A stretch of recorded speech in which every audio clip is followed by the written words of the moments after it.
Bem-vindos a mais um Física para Curiosos. Hoje a gente tem o prazer de receber o professor Alex Antonelli. Ele é aqui do Departamento de Física da Matéria Condensada.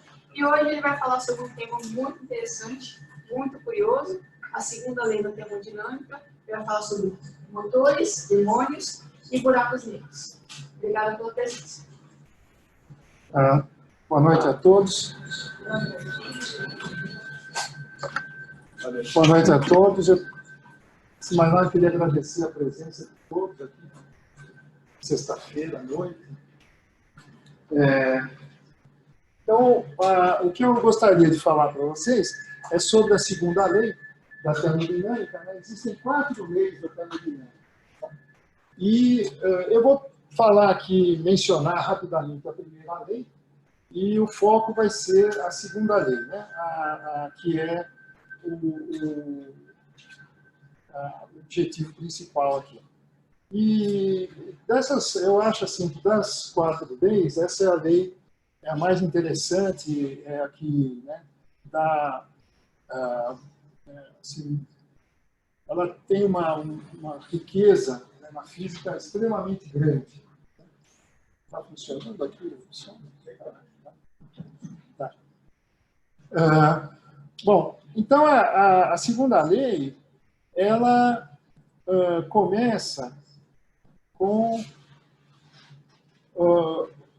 na Revolução Industrial, né, nós tínhamos esse tipo de máquina, né, máquina de Newcomen, que a eficiência dela era muito baixa, cerca de 1%, ou seja, né, em 100% da energia que você colocava nela, apenas 1% era usado, né, e ela era usada para bombear água de dentro de Minas, né, na Inglaterra, né, isso em 1712. Então, havia assim, um interesse muito grande para que essas máquinas, né, funcionassem de forma mais eficiente, né, que você pudesse aproveitar mais, né, da energia delas e converter em trabalho mecânico. Bom, o grande, né, avanço nesse sentido foi dado por esse, né, senhor aqui, o Carnot, que era um militar francês, né, morreu bastante jovem, e um pouco antes dele morrer, ele publicou esse livro aqui, né, e uma das coisas que ele dizia no livro é que ninguém ignora que o calor pode ser a causa do movimento. Então, aqui nesse texto, nessa figura do livro, ele praticamente enuncia a segunda lei, né? Ele diz que o poder motriz do calor independe dos agentes empregados para você realizar, né, o trabalho, né? A sua quantidade é fixada somente pelas temperaturas dos corpos entre os quais é efetuada, em última instância, a transferência do calor. Então, o Carnot, ele ainda acreditava, tá certo, numa teoria que dizia o seguinte: o calor era uma substância que passava de um corpo para o outro. Tá? Isso acabou, né, vindo por terra, né, com um nobre, né, chamado Conde Rumford, né, e ele era, por exemplo, ele estava envolvido, né, com várias coisas, né, teve uma vida de muitas aventuras, e uma das coisas que ele fazia era a fabricação de canhões. Né? Então ele pegava um pedaço de ferro e tinha que perfurar, tá certo, para fazer um canhão. E ele reparava que não importasse o tempo que ele ficava ali com aquela broca, sempre ficava gerando calor, ele precisava ficar jogando água, né, para esfriar, né, aquele canhão que ele estava construindo. Então aí surgiu a ideia que não podia existir uma substância que nunca se esgotaria. Tá? Então, a primeira lei da termodinâmica, ela surge, né, ela é enunciada, né, pela primeira vez no fim da década de 1840. Esse senhor aqui era um médico, certo? E esse daqui é o Joule, né? Ele era um cervejeiro, né? Hoje uma profissão que está voltando à moda, né? É interessante, né? Então, os trabalhos desses dois senhores aqui resultou, né, nessa equaçãozinha aqui, que quer dizer o seguinte, né, que a energia contida, né, num sistema, num corpo, tá certo? ela depende do calor que esse corpo está trocando com outros corpos e do trabalho que está sendo realizado. Certo? Então, quando esse Q, né, esses dois números aqui, eles têm sinais. Então, quando ele for positivo, a energia sobe. Quando o calor entrou no sistema. Quando o Q é negativo, é porque o calor saiu. Né? E o W, certo? Quando o corpo realiza, quando aquele sistema realiza o trabalho, diminui a energia. Quando ele recebe trabalho, aumenta a energia. Então, essa é a primeira lei. Essencialmente, é o que se chama conservação da energia. Certo? Então, qualquer máquina que violar essa equação aqui chama-se um moto perpétuo de primeira espécie. Bom, o princípio de Carnot é essencialmente o seguinte: esse diagrama aqui é exatamente uma máquina, tá? Representada aqui. Então, aqui nesse eixo nós temos o volume, por exemplo, de um gás, e aqui nesse outro eixo a pressão. Tá?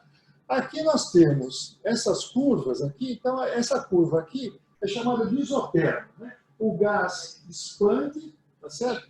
Mas ele está em contato com alguma fonte de calor, e a temperatura dele é sempre igual a T2, e ele recebe calor, né, enquanto ele está expandindo. Aí, essa troca de calor cessa e é feita uma expansão adiabática, que significa o seguinte: não há troca de calor nesse trecho aqui. Aí o sistema, o gás, está em contato com uma fonte fria, que a gente chama, uma temperatura T1 menor do que T2, e ele cede calor, né? Q1. Esse Q2 aqui é positivo, esse Q1 aqui é negativo. Tá? E, de novo, aqui eu tenho uma compressão adiabática, ele volta para o mesmo estágio. Então, o motor do carro é essencialmente um ciclo desse tipo aqui. Tá certo? Não é esse tipo, não é esse exatamente, esse ciclo aqui é o chamado ciclo de Carnot, mas é o ciclo de Otto, que é um ciclo, né, que lembra isso daí. Certo?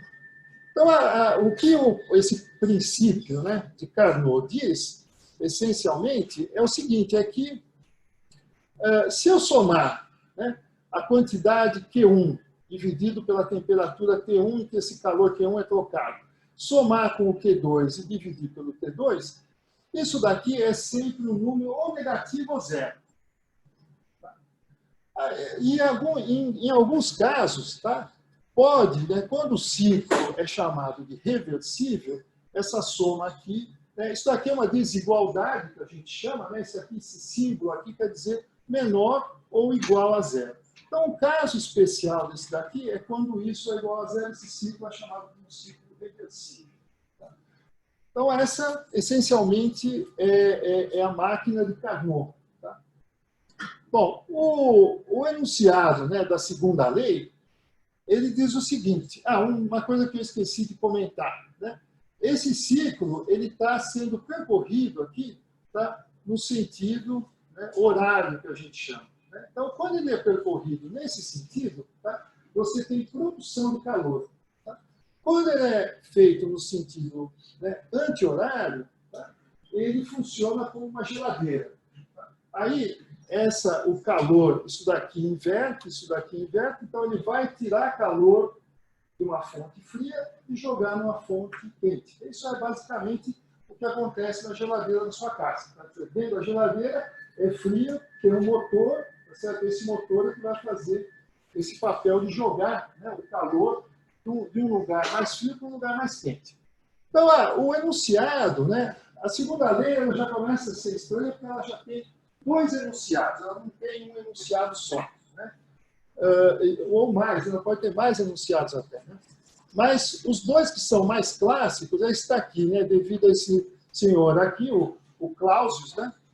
Que é um alemão, ele diz o seguinte: né? Um processo cujo único resultado final é transferir calor de um corpo a uma dada temperatura para um outro a uma temperatura maior é impossível. Tá? Então, o importante, quer dizer, isso aqui ele está descrevendo uma geladeira, né? Porque ele está dizendo o seguinte: olha, não é possível, né, assim, ser do nada a geladeira começa a esfriar. Isso não vai acontecer. Você precisa agir, você precisa colocar um motor ali para aquilo acontecer. E o segundo, né, enunciado, que é devido a esse senhor aqui, o Lord Kelvin, né? Ele diz o seguinte: o processo cujo único resultado final é converter em trabalho o calor extraído de uma fonte que se encontra à mesma temperatura durante todo o processo é impossível. Ou seja, né, quer dizer, se a gente voltar a esse... Né, o que violaria essa lei seria o seguinte: seria não ter esse calor aqui. Eu pegaria calor, né, esse Q2 aqui, converteria ele totalmente em trabalho mecânico. Então, o segundo enunciado diz isso: eu não posso fazer isso aí. Então, por isso que os nossos carros, né, você coloca a gasolina, sabe o que acontece? A gasolina, né, vai lá para o motor, ela estoura, né, ela expande, ela explode, isso é a fonte quente. Isso vai produzir trabalho e você não consegue converter tudo aquilo, toda aquela energia, em trabalho mecânico. Então, uma parte sai pelo escapamento do carro. Tá? Então, essencialmente, né, essa é a ideia. Tá? Bom, eu vou ter que falar algumas coisas aqui, eu vou procurar ser o mais, né, breve possível, tá? Mas são coisas que eu tenho que falar. Tá? Então, vamos supor que agora, ao invés de ter aquele ciclo, né, do Carnot, que eram duas isotermas e duas adiabáticas, eu tenho um ciclo qualquer. Esse X aqui, esse Y nesse gráfico, esse X pode ser o volume e aqui a pressão. Ou pode ser qualquer coisa. Aqui pode ser a magnetização de um magneto e aqui pode ser o campo magnético. Pode ser qualquer coisa. Não há necessidade de ser isso. Mas, para facilidade, a gente pode pensar que isso daqui é a pressão, é o volume, e isso daqui é a pressão.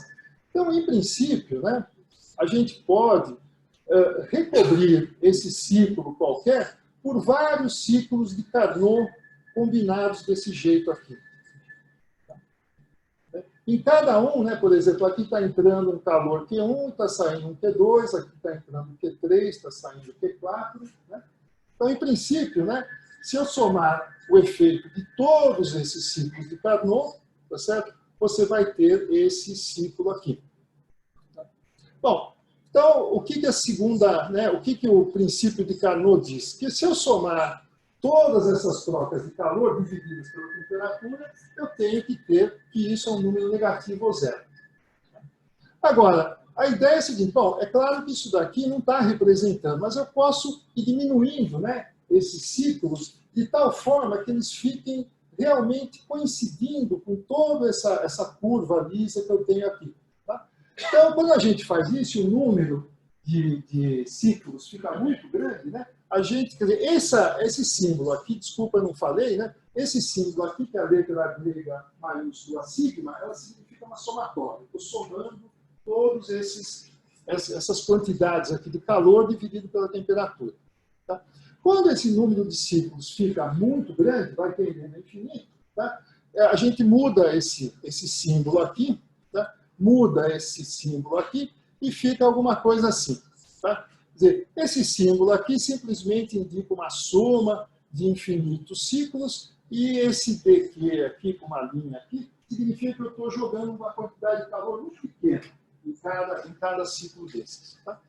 E se eu tiver um ciclo chamado reversível, tá certo? Essa soma aqui me dá zero. Essencialmente é isso. Tá? Bom, então, e daí? O que eu posso dizer com isso? Toda essa história aqui é para definir essa grandeza aqui, que vai ser central na nossa palestra aqui, que é a chamada entropia. Tá? Bom, vamos supor que eu tenho esse ciclo aqui, né, que eu começo aqui, vou até esse ponto F e retorno para o ponto I. Tá? Então, pelo que eu acabei de contar para vocês, tá certo? Se esse ciclo aqui ele é reversível, isso daqui vai me dar igual a zero, e ele é composto de uma parte que vai nesse caminho P1, tá certo? E volta pelo P2. Tá? Então, eu posso quebrar essa soma na parte que vai de I até F por P1 e na parte que vai de F até I por P2. Tá? E vou passar isso aqui para o outro lado da equação. Tá? E aí, essa soma aqui vai me dar de I até F por P1 e de I até F por P2. Tá? E essas duas coisas são iguais, ou seja, não importa se eu vou por aqui ou vou por aqui, quer dizer, Quando eu passo para o outro lado, eu inverto esse sinal aqui. Então, por isso que as duas coisas ficam iguais. Bom, então, se eu posso fazer isso, tá, vai existir uma grandeza, tá, isso aqui é um resultado da matemática, né? Vai existir uma grandeza e a diferença no ponto final menos o ponto inicial é essa soma aqui, que a gente chama de integral. Bom, quer dizer, então, é apenas isso, né? Quer dizer, bom, agora, se uma parte é reversível e a outra parte for irreversível, tá? Isso daqui não é mais igual a zero, é menor ou igual a zero, tá? Ou menor que zero, tá certo? Então, o que acontece? Como essa parte aqui a gente já viu que é igual a isso, tá? Então, nesse pedaço aqui, essa soma aqui vai ser menor do que, né, do que essa diferença aqui. Tá? Bom, o que eu quero dizer com isso? Vamos supor que eu tenho um sistema isolado, tá? Um sistema que não esteja em contato com mais nada. Se ele não está em contato com mais nada, ele não pode trocar calor, certo? Então, essa troca de calor é zero. Se ela for zero, o que eu posso dizer é o seguinte, que a diferença de entropia entre o estado final e o estado inicial é maior ou igual a zero. Tá? Ou seja, que a entropia do estado final é maior ou igual à entropia do estado inicial. Tá? Bom, então isso acaba, né? Quer dizer, então eu coloquei isso daqui igual a zero, ó, porque esse dedinho aqui é zero. Bom, então isso significa o seguinte, em qualquer processo ocorrendo em um sistema isolado, certo? Um sistema, né? Certo? Dentro de uma garrafa térmica, né? Que eu não posso ter troca de calor, tá? A entropia, né, no estado final nunca pode ser menor, né, do que ela nunca pode ser menor do que aquela do estado inicial. Isso só vale, né, para sistemas isolados. Muitas vezes a segunda lei ela é enunciada assim: a entropia sempre cresce. Isso não é bem verdade. Quer dizer, ela pode, né, quer dizer, em um sistema isolado isso é verdade, certo? E em outras situações a entropia num determinado corpo ela pode diminuir. Tá? Só que aí nesse caso o sistema não vai ser um sistema isolado. Tá? Bom, então eu vou usar muito aqui como exemplo a expansão livre de um gás ideal. Então, o gás ideal é uma idealização dos físicos, tá certo? Quer dizer, não é algo, quer dizer, a coisa que mais se aproxima de um gás ideal é um gás muito rarefeito em que, né, as moléculas, tá certo? Estão muito distantes umas das outras. Certo? Ou seja, como elas estão distantes, uma não enxerga a outra e cada uma acha que ela tem todo aquele espaço dentro daquele volume para ficar, né, voando por ali, batendo nas paredes, né, etc. Isso aí, a aproximação é boa, mas, né, é uma aproximação. Então, nós temos aqui o seguinte, nós temos dois compartimentos do mesmo volume. No compartimento do lado esquerdo, nós temos um gás, né, e aqui nós temos um vácuo. Né, não temos nada. Né? Essa história do vácuo vai voltar depois. Aqui, né, a gente vai falar a respeito do vácuo. Né? Mas, enfim. Aí, num determinado momento, nós abrimos isso daqui e a expansão ocorre e as moléculas agora elas podem ocupar o volume todo. Então, veja bem, o que aconteceu aqui? Né? Esse processo aqui é um processo irreversível. É um processo muito... né? As coisas são feitas, né, de forma, né, fora do equilíbrio, certo? E depois o gás atinge um equilíbrio. Né? Na aproximação do gás ideal, tá certo?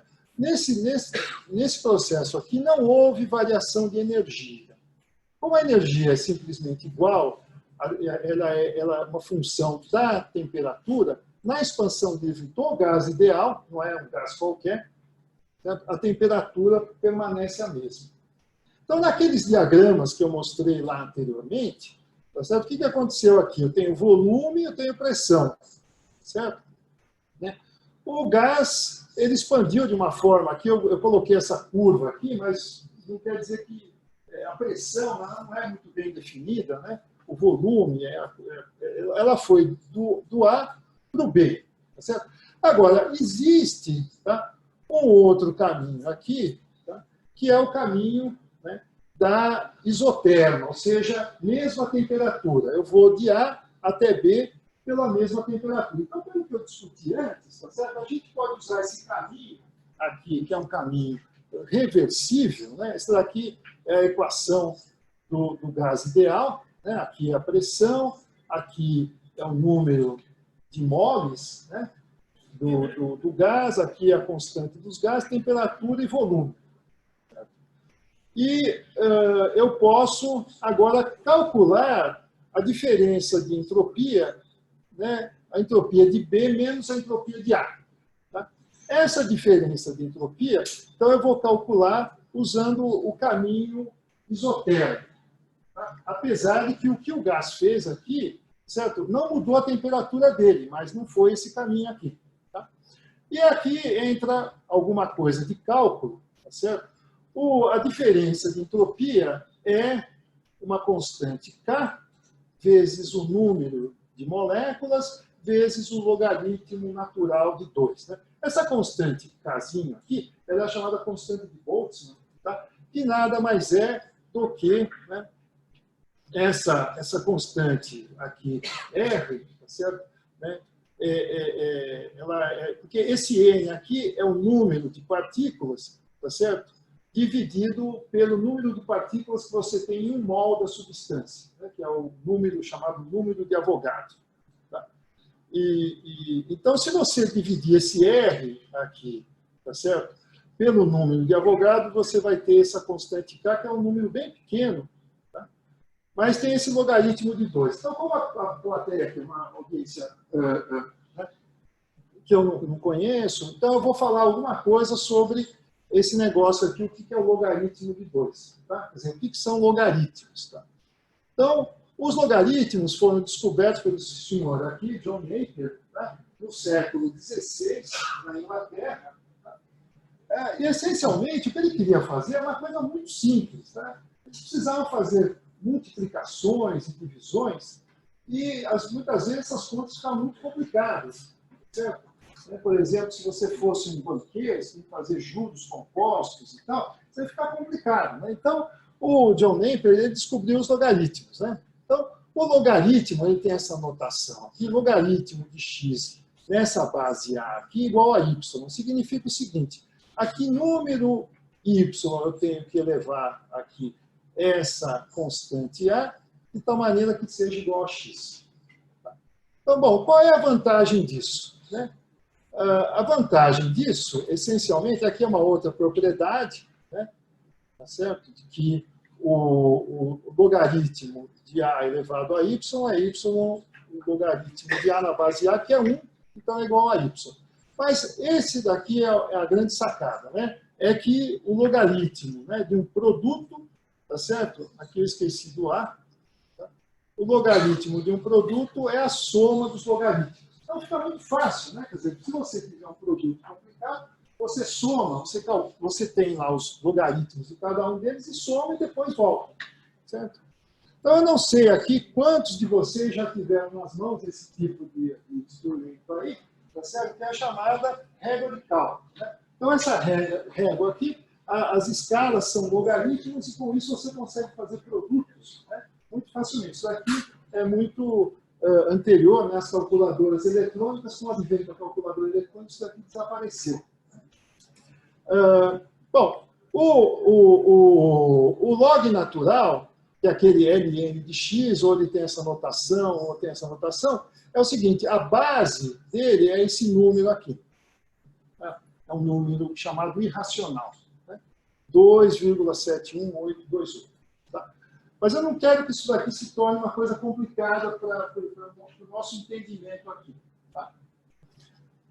Bom,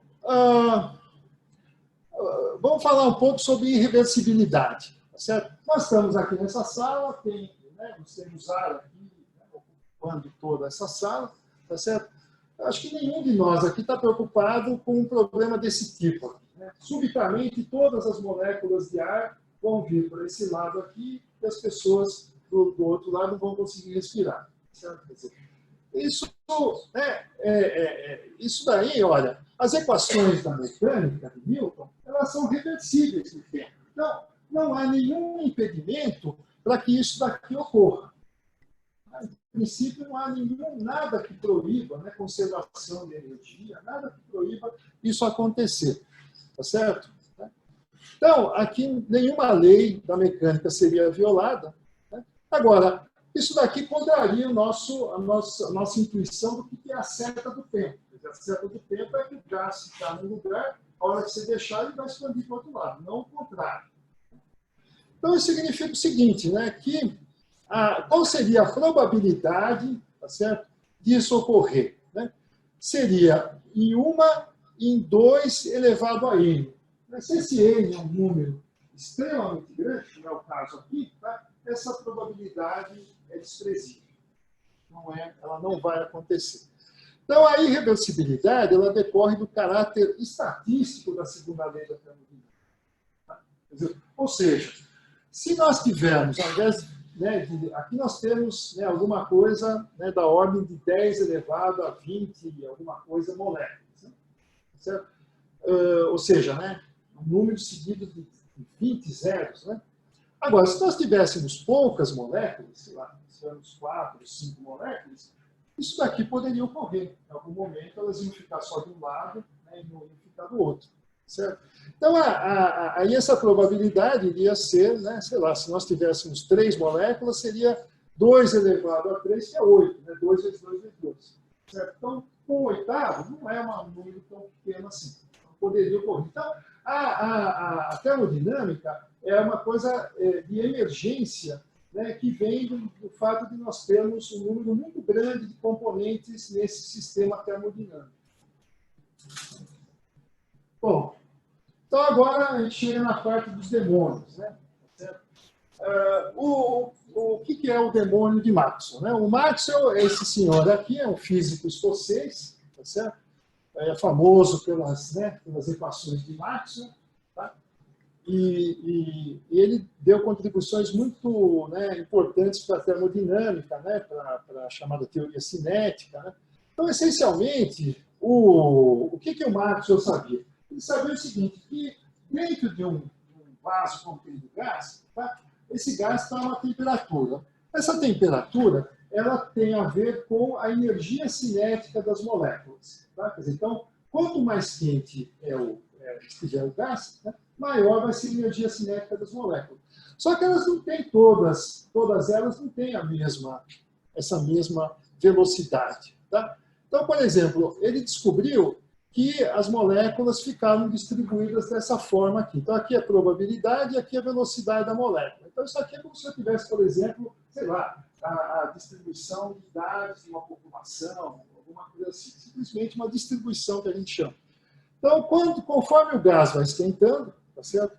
Esse pico aqui, ele vai se movimentando para cá, ou seja, a velocidade mais provável, se você pegar uma molécula ao acaso, aquela molécula vai estar mais veloz do que no outro caso, quando a temperatura é menor. Tá? Mas ele sabia que você tem moléculas indo com velocidade pequena aqui, tá certo? E aqui também. Então, tem essa forma aqui, essa curva.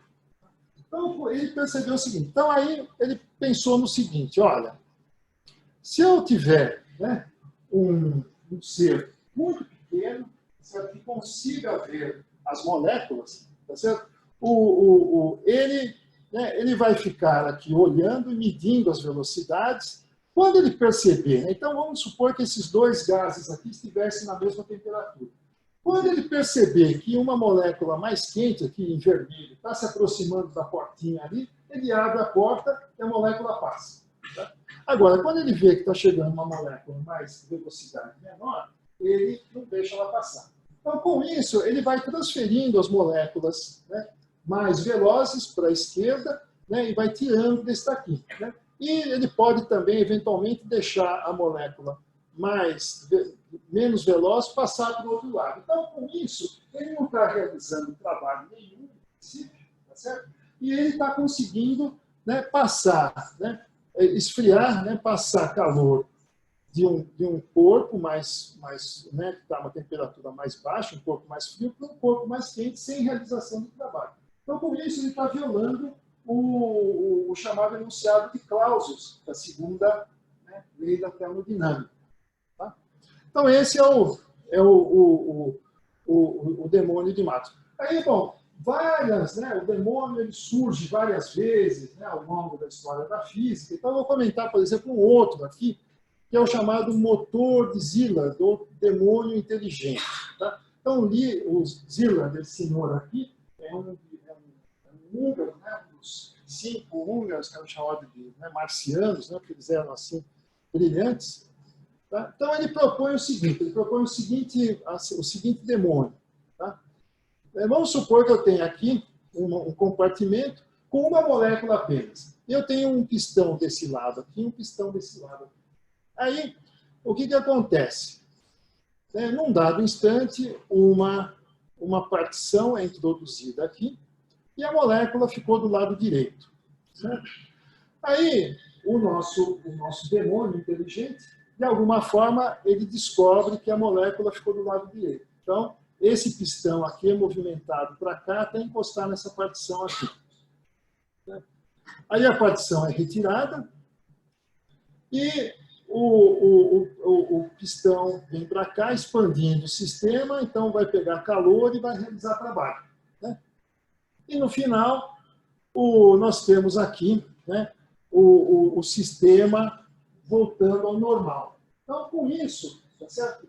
Todo o calor que veio para cá foi transformado em trabalho, certo? E não houve mais nada. Então, isso aqui é uma violação do segundo enunciado de Kelvin, né, da segunda lei. Bom, então, aí o que acontece nesse caso? Né? Então, o nosso diabinho aqui, ele viu a coisa, né? Então, o que aconteceu? Todo o calor foi totalmente transformado em trabalho. Né? Então, novamente, a gente pode fazer esse cálculo, né? Foi uma expansão aqui isotérmica que vai dar menos kT log de 2, tá? O famoso logaritmo neperiano. Tá? A variação de entropia, nesse caso, como a temperatura é sempre constante, vai ser o calor que foi retirado do reservatório, isso daqui, esse Q com esse negócio aqui, quer dizer, foi retirado do reservatório e foi convertido em trabalho, né? Que é essa parte aqui. Ó. Bom, e se eu dividir pela temperatura, né, como esse calor ele é negativo, porque ele saiu do reservatório, então eu vou ter aqui menos KLN de 2. Tá? E o sistema voltou ao seu estado original. Portanto, tá certo? Não houve variação da entropia do sistema. Né? Ele voltou ao original, não aconteceu nada com ele. Né? Então, se a gente somar as duas coisas, nós temos que esse sistema, né, o pistão, o demônio, tudo mais, e o reservatório, se a gente pensar que tudo isso daqui está isolado, a gente tem que a entropia do universo diminuir. Então, aí a violação, né, daquele outro enunciado que eu falei da lei, né, de que num sistema isolado, num processo ocorrendo num sistema isolado, a entropia não pode diminuir, né, espontaneamente. Bom, o que o Szilard falou? Né? Ele diz o seguinte, para salvar a segunda lei. Né? Bom, ao adquirir a informação em qual compartimento a molécula se encontra, o demônio de Maxwell reduziu a entropia do universo. Tá? Aí o Szilard compreendeu que existe uma equivalência entre informação e entropia. Tá? E nesse momento, o Szilard antecipou em 20 anos, né, a chamada teoria, né, foi em 29, né, mais ou menos 20 anos, a teoria da informação, que depois a gente vai conversar. Então, para salvar a segunda lei, o Szilard postulou, né, postular significa você dizer, não, olha, é isso, está sem uma prova real. Né? Nesse processo de aquisição da informação, o demônio, de alguma forma, gera, né, uma quantidade de entropia que é maior do que KLN de 2. Bom, então agora esse negócio do demônio continuou, tem várias idas e vindas, todo mundo tentando exorcizar esse demônio, aquela coisa toda. E só para deixar a coisa mais curta, né? Esses dois senhores aqui, o Charles Bennett e o Rolf Landauer, tá? Eles descobriram o seguinte, olha, tá certo? Na verdade, quando naquele experimento do Zimmer, o demônio, o sistema volta ao que ele era antes, tá certo? O demônio, na verdade, não voltou, porque quando ele viu em qual compartimento estava a molécula, ele registrou na cabeça dele, né? Em algum banco de memória. Tá? Então, na verdade, as coisas não voltaram a ser o que elas eram antes. Então, na verdade, para que as coisas voltassem a ser o que era antes, o demônio precisa apagar aquele bit de informação. Tá? E é aí que é gerada a entropia que salva a segunda lei. Né? Então, ele diz aqui, né, consome energia, apagar aquele bit, né, e fazer um reset do sistema. Né? Então, esquecimento é trabalho. Bom, então agora eu vou falar um pouco sobre, eu estou um pouco atrasado, eu vou falar um pouco sobre a teoria da informação. Tá? Então, essa teoria da informação, uma maneira mais fácil da gente ver, é o jogo das 20 perguntas. Então, aqui nós temos esse monte de gente aqui, várias pessoas são conhecidas, tá certo? Algumas eu confesso que não conheço, tá certo? Esse senhor aqui é o autor do livro da onde eu tirei esse mas tem aqui várias pessoas, né? O Einstein, o Niels Bohr, Mao Tse Tung, Charles Darwin, o Dalai Lama, o Stalin, etc. Bom, o jogo consiste no seguinte, nós temos que fazer que uma das pessoas olha esse quadro e pensa numa pessoa, pensei naquela pessoa, e a outra tem que descobrir, as outras pessoas têm que descobrir e tem que fazer no máximo 20 perguntas cuja resposta tem que ser sim ou não. São chamadas perguntas, né, cuja resposta é binária, sim ou não. Certo? Então, nós temos uma estratégia pouco inteligente, que é o seguinte, é o Bush, é o Gandhi, é o Mozart, é o Sócrates, né, é o Niels Bohr, é o Karl Marx, e assim por diante. Essa não é uma estratégia pouco inteligente. Né? A estratégia inteligente é aquela assim, essa pessoa está viva, essa pessoa é um homem, então você vai cercando, né?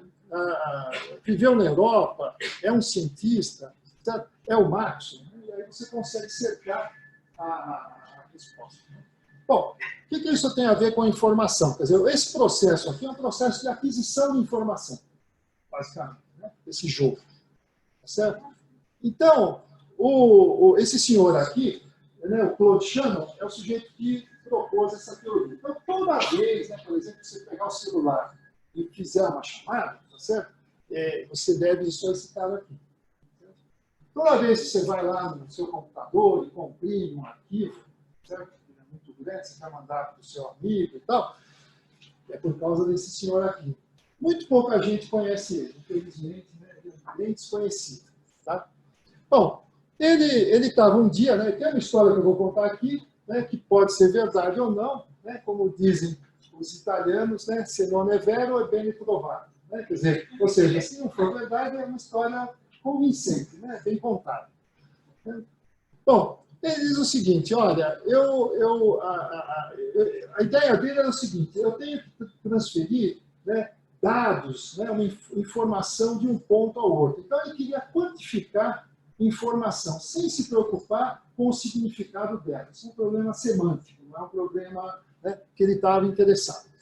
Então, ele propôs essa fórmula aqui, tá certo? Onde aqui, de novo, aparece o log da base 2, e esses PIs aqui, que aparece a somatória novamente, esse PI aqui são as probabilidades, tá certo, da ocorrência de determinados eventos. Tá? E ele estava no Instituto de Estudos Avançados de Princeton, tomando lá um chá, com esse sujeito aqui, que é um outro húngaro também, um marciano, que é o João von Neumann. Né?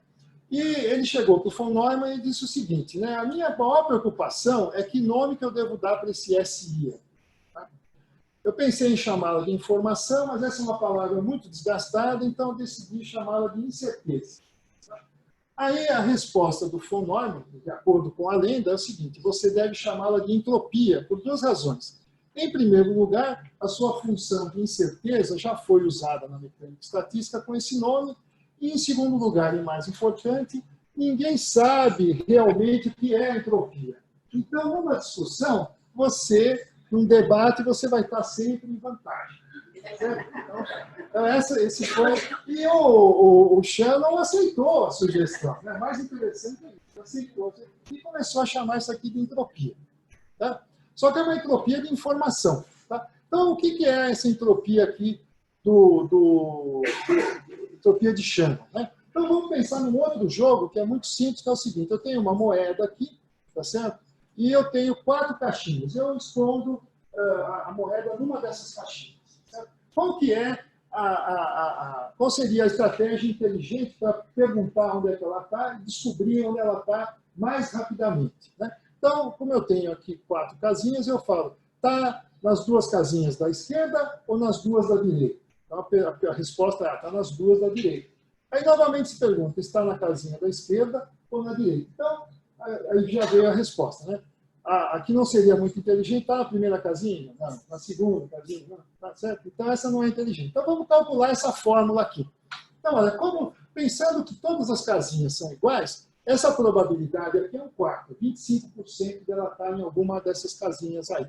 Tá? Então, vai ser a soma de 1/4 log de 2 de 1/4, que é isso daqui. Então, como eu tenho 4 termos desse daqui, eu vou ter só um log de 2. Né? Esse sinal de menos aqui a gente inverte. Então, eu vou ter um log de 2 do número 2 elevado ao quadrado. Tá certo? Isso daqui me dá 2. Ou seja, com 2 perguntas, eu descubro onde é que está a moeda. Né? Vamos pensar que eu tivesse, por exemplo, 8 casinhas. Né? Então, a mesma coisa. Está da esquerda ou na direita? Está na direita. Está aqui nas 2 da esquerda ou nas 2 da direita? Está nas 2 da esquerda. Está em qual? Está nessa ou nessa? Aí você, com 3 perguntas, você descobre. E, novamente, se você fizer essa continha aqui, você vai descobrir 3 bits. Em 3 bits, você descobre onde está essa moeda. Tá? Então, essa fórmula devida a Shannon, ela é uma forma de você quantificar a quantidade de informação para você ter, né, quer dizer, que você necessita para conhecer alguma coisa. Bom, então, quando a gente usa logaritmo na base 2, isso daqui é em bits, né? Sim ou não, sim ou não, sim ou não. Né? Agora, uma outra propriedade dos logaritmos é o seguinte: a gente pode mudar essa base aqui. Então, eu quero saber, por exemplo, se eu mudar aqui, como é que eu me relaciono a entropia no logaritmo natural com o logaritmo na base 2. Isso é simplesmente, eu tenho que multiplicar, né, cada um o log de 2 de PI, por logaritmo de 2, eu obtenho o log natural. Então, com isso, eu transformo. Né? Isso aqui é chamado de NATS, é simplesmente um nome, não tem nada de muito importante. Então, eu simplesmente multiplico por logaritmo de 2 e volta a aparecer o nosso logaritmo de 2 aqui na história. Certo? Então, agora, qual é a relação disso com o que a gente viu antes? Né? Então, se a gente for até o cemitério em Viena, né, nós vamos encontrar o túmulo do Ludwig Boltzmann, tá? Que foi o primeiro sujeito, né, que conseguiu transformar, quer dizer, a ideia de unir probabilidades com átomos, com moléculas, e começar a entender o que era a termodinâmica. Né? Porque até aquele momento, a termodinâmica era uma coisa que não envolvia, você não precisava saber o que era átomo, o que era uma molécula, não precisava saber nada disso. Tá? E ele pagou caro por causa disso, porque ele era muito combativo, né? E ele acabou, né, se suicidando, né? Provavelmente não apenas por causa disso, mas... Né? Então, muitos livros de física e estatística, né, eles brincam com isso. Tem o Boltzmann, depois tem o Ehrenfest e tal, várias pessoas com isso que acabaram cometendo suicídio. Enfim. Bom, olha o que está aparecendo aqui, ó, SK log e W. Tá? Então, a entropia de informação é essa daqui, Aqui é o log neperiano, tá? É sem a base E aqui. Tá certo? Vamos pensar que todas as probabilidades são iguais. Então, eu tenho W eventos e PI, todos os PI são iguais. Certo? Então, eu vou ter, substituindo isso aqui, eu vou ter isso, somando, eu vou ter, né, W vezes isso daqui, vai me dar simplesmente, né, invertendo o log aqui, soma esse sinal e eu tenho o log de W, que é esse log de W que aparece aqui. Tá? A entropia de informação, ela não tem dimensão. Né? E a entropia da termodinâmica, ela é medida em termos de calor dividido por temperatura. Então, é uma unidade de energia dividida por temperatura. Tá? Então, a gente precisa ir a constante né, que dá essa proporcionalidade é aquela constante K, que passou a ser chamada de constante de Boltzmann. Então, essa é a ligação né, que existe entre essas coisas. Tá? Então, vamos ver aqui, né, por exemplo, eu tenho aqui 3 moléculas apenas, elas são diferentes entre si, eu tiro essa partição, então eu tenho inicialmente isso daqui, depois a coisa pode evoluir para isso. Eu tenho, na verdade, 8 possibilidades nesse jogo aqui. Certo? Das moléculas ficarem do lado direito ou do lado esquerdo. Tá? E todos esses estados aqui, eles são equiprováveis, ou seja, a probabilidade de ocorrerem é a mesma, não existe nenhuma razão para um ser diferente do outro. Tá? Então, no caso das 3 partículas, dessas 3 partículas, é totalmente análogo ao caso da moeda em 8 caixas. Tá? Então, nós temos aqui, tá? E a gente faz as perguntas e nós temos né, que essa entropia é 3 bits. Certo? Então, 3 é o número de partículas, tá certo? Quando eu passo né, de bits para nats, vai aparecer um logaritmo de 2. Tá certo? E se eu quiser generalizar para n partículas, eu vou ter isso daqui. E a variação de entropia, então, é isso daqui. Eu tenho que multiplicar por um K, e vai ser o KNNN de 2, que foi aquela coisa que a gente calculou logo no início da palestra. Bom, então isso mostra né, quer dizer, que a entropia né, ela tem uma ligação muito forte com a informação. Quer dizer, ou seja, né, quer dizer, a entropia, quando a gente estuda, por exemplo, um gás, a gente entende um gás em termos de pressão, volume e temperatura. Só que são milhões, zilhões de moléculas. Tá? A gente não tem acesso a essa informação. Então, o que nós sabemos é muito pouco. Né? E por isso que a nossa falta de informação é muito grande. Então, a entropia é algo absoluto. Então, não sei se vocês conseguem ver essa foto aqui. É uma foto de um quarto, tá certo? Onde tem aqui um monte de brinquedos. Né? Tem um castelo, tem brinquedo para todo lado. Então, esse é o tipo de problema que acontece em várias casas. Né? Quer dizer, é até uma briga entre os pais, né? que querem que os filhos guardem os brinquedos, aquela coisa toda. Né? Então, o que acontece aqui? Do ponto de vista dos pais, tá certo? A única variável que eles estão preocupados é o seguinte, olha, todos esses brinquedos estão espalhados. Então, para eles, a variável importante para eles, tá certo? É a densidade, a quantidade de brinquedos, tá certo? Por unidade de área. Então, para eles, a entropia desse quarto é muito alta. Para as crianças, tá? Elas usam como variáveis relevantes, elas sabem exatamente onde estão cada um dos brinquedos, se eles estão de um jeito, estão de outro e tal. Então, para elas, não há nenhum problema. A entropia para elas é zero.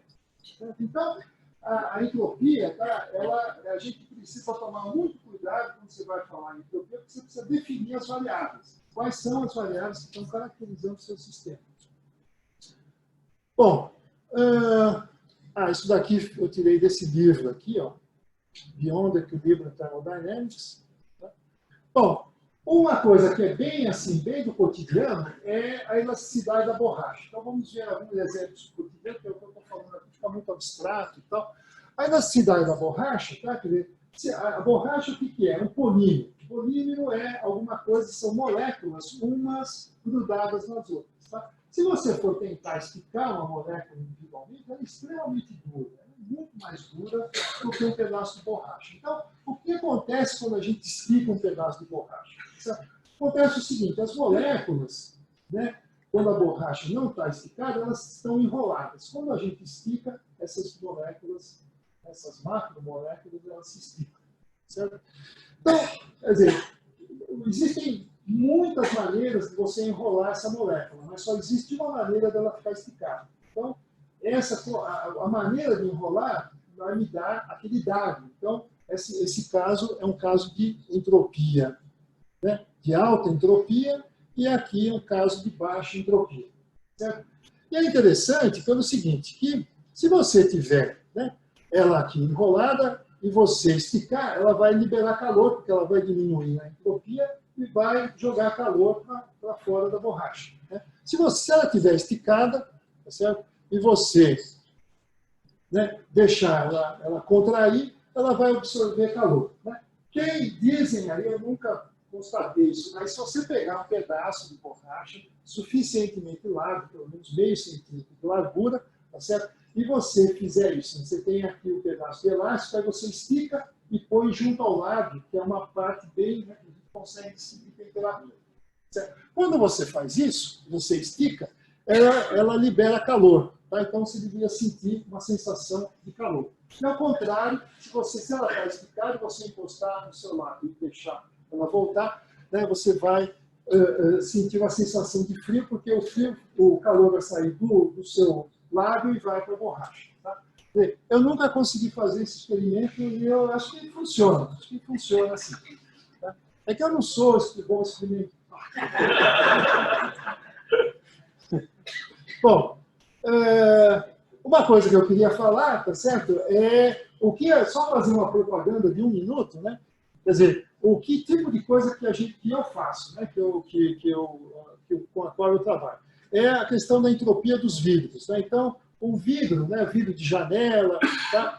É uma situação em que as moléculas ou os átomos estão dispostos de uma maneira bastante irregular, diferente de um cristal, onde os átomos estão em posições muito bem definidas. Tá? Então, um vidro, né, por exemplo, como esse aqui, formado de átomos de zircônio, cobre e alumínio, tá? Ele tem um número muito grande de maneiras de se configurar. Tá? E isso é entropia.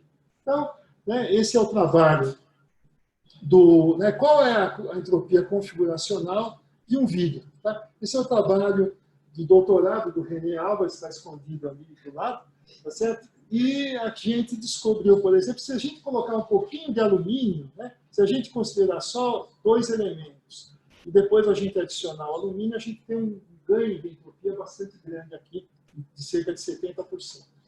Mas aqui acabou a propaganda, e o que eu vou falar, né, se eu tiver tempo, tem só 5 minutos. Né? Então, eu vou falar sobre o tal do buraco negro, porque muita gente quer ouvir alguma coisa a respeito disso. Bom, o buraco negro, né, é o resultado do colapso de uma estrela. Quer dizer, as estrelas, assim como as pessoas, elas têm, né, uma vida, elas nascem, elas evoluem, elas vão passando por vários estágios e, dependendo da massa delas, tá certo? Elas podem, né, vir a se contrair, tá certo? A massa delas é muito grande, não existe nada para segurar aquilo ali, ela vai se contraindo, e ela vira o que se chama um buraco negro. Tá? Bom, esse nome foi dado por esse senhor aqui, certo? John Wheeler, né? E ele tinha na época, né, num dado tempo, ele tinha um estudante, obviamente essa foto já não era estudante, né? Certo? Chamado Jacob Bekenstein, tá certo? E aí ele chegou para o Bekenstein e falou assim, olha, eu acho que eu consegui bolar o crime perfeito. Tá? É o seguinte, olha, toda vez que você pega, né, um copo com chá ou água, um copo com chá gelado, e mistura, você aumenta a entropia. Só que ele pensou o seguinte, já nessa época, quer dizer, a ideia de buracos negros, ela vai lá para trás, né? Já na época da relatividade, né? Foi proposta de relatividade geral, 1915, por aí. Né? Isso aqui é bem depois, tá certo? Mas o Wheeler é o cara que deu o nome, né, de buraco negro. E o Bekenstein falou para o Bekenstein, olha, o nosso crime perfeito que eu vou ler é o seguinte, eu vou pegar aqui chá quente, chá frio, e vou jogar tudo dentro de um buraco negro.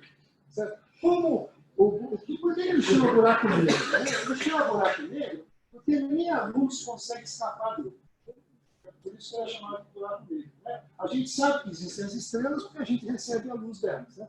Agora, dali não existe. Né? Não tem, em princípio, nada sairia do buraco negro. Né? Então, o que ocorre com a variação da entropia, quer dizer, o Wheeler achava o seguinte, que no momento que eu jogasse essa mistura aqui dentro, tá certo? Para o resto do universo, isso ia ficar isolado e a entropia não ia aumentar, ou não ia acontecer nada. Bom, o Bekenstein, né, nessa época, em 1970, né, o Stephen Hawking tinha mostrado que vários processos, né, em vários processos que podem ocorrer, a área, né, do chamado horizonte de eventos de um buraco negro nunca decresce. O que é o horizonte de eventos? Existe, quer dizer, o buraco negro é um ponto. Tá? É um ponto. Agora, existe uma região, né, esférica em torno do buraco, tá certo? Que é o seguinte, né, até aquela distância, né, da origem, até aquela distância, nem a luz consegue escapar. Após aquele horizonte, a luz já pode escapar. Né? Então, por isso que, né, toda a luz que está dentro do buraco negro, ela não consegue fugir do campo gravitacional do buraco negro. Então, o Hawking disse o seguinte, que essa área, né, essa área dessa superfície esférica, ela nunca decresce. Então, isso aqui parece com coisas relacionadas com entropia. Né? E o Bekenstein propôs que a entropia de um buraco negro deveria ser proporcional a essa área desse horizonte de eventos. Bom, aí a questão é, se o buraco negro tem uma entropia, tá? Ele também deve ter uma temperatura. Então, nós estamos aqui, nós temos uma certa temperatura, nós estamos irradiando. Qualquer corpo que está numa temperatura diferente está irradiando. Vocês estão irradiando, por exemplo, por isso que tem o ar-condicionado ligado, mas cada pessoa é mais ou menos 100 watts dissipando energia. Né? Então, o buraco negro deveria irradiar, mas isso é um contrassenso, porque, afinal de contas, é um buraco negro. Né? Tá certo? As coisas não deveriam escapar do seu campo gravitacional. Bom, aí o Stephen Hawking propôs, né, uma coisa que tem a ver com a solução desse problema. Em 1975, ele mostrou que não apenas o buraco negro possui uma temperatura, como irradia, o que ficou conhecido como radiação de Hawking. Tá? Então, assim, de forma bem, né, simplificada, tá? O que ocorre é o seguinte, né? Existem, né, na antiguidade, tá certo? O vácuo, né? Lembra que eu falei do vácuo? O vácuo era a inexistência, né? A ausência de qualquer coisa. Tá? Quer dizer, com o advento da mecânica quântica, né, descobriu-se que o vácuo está cheio de coisas. Ele está lotado de coisas. Existe assim, uma infinidade de coisas muito grandes. Tá? Então, em particular, tá certo? Existem campos elétricos que estão flutuando lá dentro, campos elétricos e magnéticos que estão flutuando lá dentro. Então, por exemplo, isso não é uma coisa que só vê no buraco negro. Né? Se você chegar aqui, pegar duas placas metálicas e colocar uma bem pertinho da outra, né, vai surgir uma força entre elas, certo? Chamada força de Casimir, que é devido a essas flutuações eletromagnéticas do vácuo. Tá? Então, uma das possíveis histórias aí, né, é o seguinte, é que você tem, né, devido à presença desse horizonte de eventos, você tem, né, partículas, né, fótons, né, que são partículas de luz que são criadas, tá certo? E uma delas, tá certo, vai para dentro do buraco e a outra escapa. Uma é criada de um lado, a outra é criada do outro. Tá certo? E essa partícula que escapa aqui, tá certo? Ela tem uma das coisas mais interessantes da mecânica quântica que diz o seguinte, né? Quer dizer, no momento que elas são criadas, elas estão entrelaçadas, elas estão emaranhadas. Tá? E como a partícula que foi para dentro do buraco, ela vai ficar inacessível a gente, tá certo? Então, essa que saiu do buraco, ela vai embora, né? E a gente não vai ter acesso à informação que tinha na criação das duas. Né? Então, por isso que esse fóton aqui que é criado é uma radiação que é chamada de radiação térmica. Né? E a temperatura do buraco é dada por essa fórmula aqui, onde H cortada é uma constante, é a constante de Planck dividida por 2π, a velocidade da luz ao cubo, 8π, né? O π é aquele número, né? 3,14. O K é a constante de Boltzmann, o G é a constante da gravitação universal, né? Na fórmula, né? Duas massas se atraem e tal, né? E a massa do buraco negro. Tá? Então, essa temperatura ela é muito, muito pequena. Tá? Essa é da ordem de 60 nanokelvins para um buraco negro que tem a massa igual à massa do Sol. Bom, essa aqui é a história, uma história simples. Né? Eu estava conversando hoje com meu amigo Roberto Sá, e ele me falou que essa história não é bem tudo desse jeito aqui, mas né, existem várias controvérsias e tal. Mas, enfim,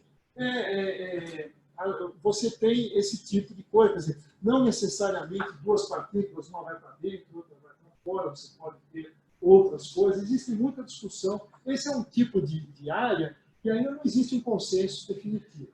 Tá? Bom, e a entropia do buraco, ela é dada dessa forma aqui, tá? Onde tem, de novo, aparecem essas constantes, e aqui aparece a área do buraco. Quer dizer, o que é a área do buraco? Na verdade, é a área desse horizonte de eventos. Então, o buraco é um ponto não tem área. Tá certo?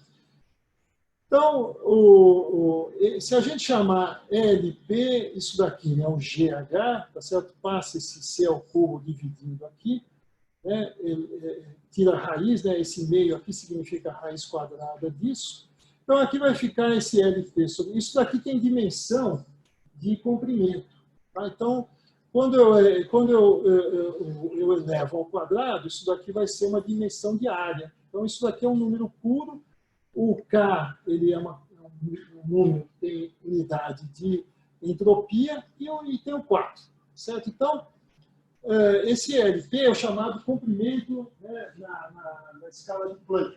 Tá? Então, é um comprimento extremamente pequeno. Tá? 10 a menos 35 metros. Tá? Certo? Então, seria 0,35 zeros e né, esse número aqui no final. Bom, então, o que você tem aqui é o seguinte, quer dizer, esse horizonte de eventos, ele fica dividido, né, então, cada uma desses triângulos azuis é uma unidade de entropia, esse triângulo vermelho aqui é uma unidade dessas de Planck, tá certo? De área, esse LP ao quadrado, tá certo? Então, a entropia do buraco negro está toda aqui. Bom, uma coisa que é estranha é o seguinte, o raio desse horizonte de eventos, tá certo? Ele é dado dessa forma aqui, eu posso elevar ao quadrado, então vai depender aqui da massa do buraco ao quadrado. Né? Tá certo? Então a área dele, como a área de uma superfície esférica é 4 vezes π vezes r ao quadrado, tá? Então a área vai depender da massa ao quadrado.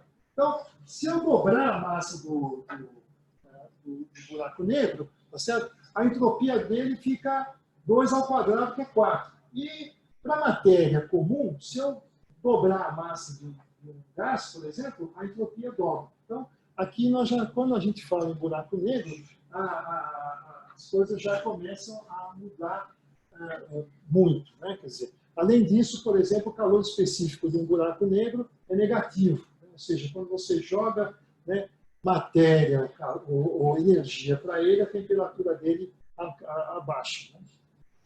Certo? Bom, então, o que acontece é o seguinte, esses dois senhores aqui, eles fizeram um cálculo, certo? Usando as chamadas teorias de corda, eles criaram aqui uma ideia, né, um buraco negro extremo, e eles fizeram cálculos microscópicos e chegaram no resultado igual àquele resultado que o Hawking tinha chegado. Certo? Aí o Bekenstein respondeu o seguinte, olha, se você alguém andando na rua e perder uma moeda, né, e depois alguém acha uma moeda, não significa que é a mesma moeda. Né? Então, o que ele quer dizer com isso? Ele quer dizer o seguinte, olha, o fato de eles terem chegado na mesma forma não significa que eles têm a resposta. Tá? Bom, no final das contas, tá, o que a gente tem é o seguinte, até o momento, né, a gente ainda não conseguiu, né, de uma maneira convincente, tá certo, calcular, né, porque o que a gente fez antes? Né? Você vai contando lá os estados que o sistema pode estar, né, e isso acaba sendo o logaritmo, isso é a entropia do sistema. Ainda não se consegue fazer isso para buracos negros. Tá? Então, os buracos negros, eles fizeram a termodinâmica resgatar o seu antigo status no período entre a formulação de Clausius, da segunda lei, e os trabalhos de Boltzmann, que foram a criação da chamada mecânica estatística. Tá? Então, a termodinâmica, novamente, uma teoria física independente de universal. Então, acho que com isso eu vou encerrar aqui a palestra. Eu passei 8 minutos aqui, eu agradeço muito a atenção de vocês, eu espero não termos impediado muito, né, e eu estou à disposição para a gente responder perguntas e discutir o assunto.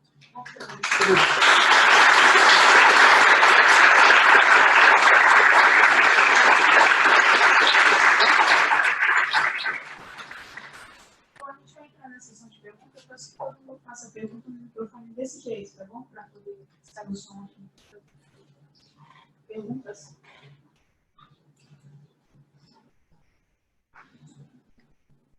Mais perguntas? Olá, professor. Boa noite, tudo bom? Boa noite. Eu tenho uma pergunta. Você falou bastante que é uma parte que a segunda lei da termodinâmica, de certa forma, é probabilística, né? Depende de ter um estado muito grande. Existem comprovações experimentais, por exemplo, de violação da segunda lei da termodinâmica em estados pequenos? Sim, por exemplo, né, atualmente, né, com o advento, né, da nanotecnologia, tá certo? Você está chegando em limites, tá? Que o que acontece, né? Quer dizer, num sistema muito grande, a coisa é dominada pela média, né? E se você for comparar as flutuações, quer dizer, o quanto que as coisas podem variar, tá? Comparado com a média, essas flutuações são muito pequenas, certo? Então, quando você põe lá um termômetro debaixo do seu braço, tá certo? E você tira, não está flutuando, aquela é a sua temperatura. Certo? Quando você vai para sistemas muito pequenos, né, as flutuações se tornam muito importantes, tá? E você pode ter, como eu mostrei ali, né, você pode ter situações em que as partículas podem estar todas de um lado da caixa. Então, pode ocorrer, né, isso já foi verificado assim, experimentalmente, que se você tiver um sistema muito pequeno, isso aí pode haver uma violação. Agora, se você deixar aquilo durante muito tempo, tá? Se você fizer esperar muito tempo, você vai ver que realmente a segunda lei ela acaba sendo verificada. Mas, e podem existir violações, né, locais, né, da lei. Então, obrigado. Mais perguntas?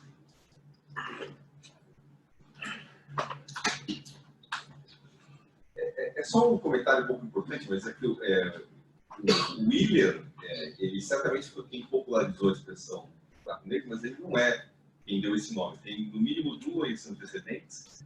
Um é uma jornalista, que eu não lembro o nome, mas você encontra facilmente isso na internet. interna de informação, uma jornalista que participou de uma reunião de astrônomo e quando alguém explicou para ela o que era o buraco negro, né, que eles chamavam de estrela congelada, ela disse, então isso vai se portar como um buraco negro. Mas dizem que tem um precedente que seria do Dickens. Ele dizia que buraco negro, black hole, era o nome de uma prisão na Índia. Ia ser muito ruim, sabe? E aí, esse era o precedente.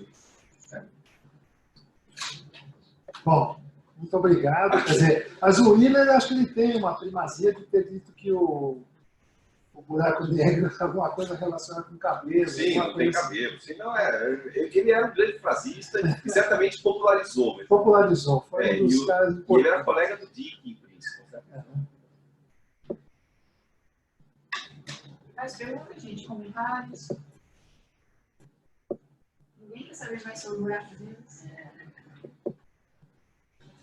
Bom, então, vamos agradecer novamente ao professor Alex.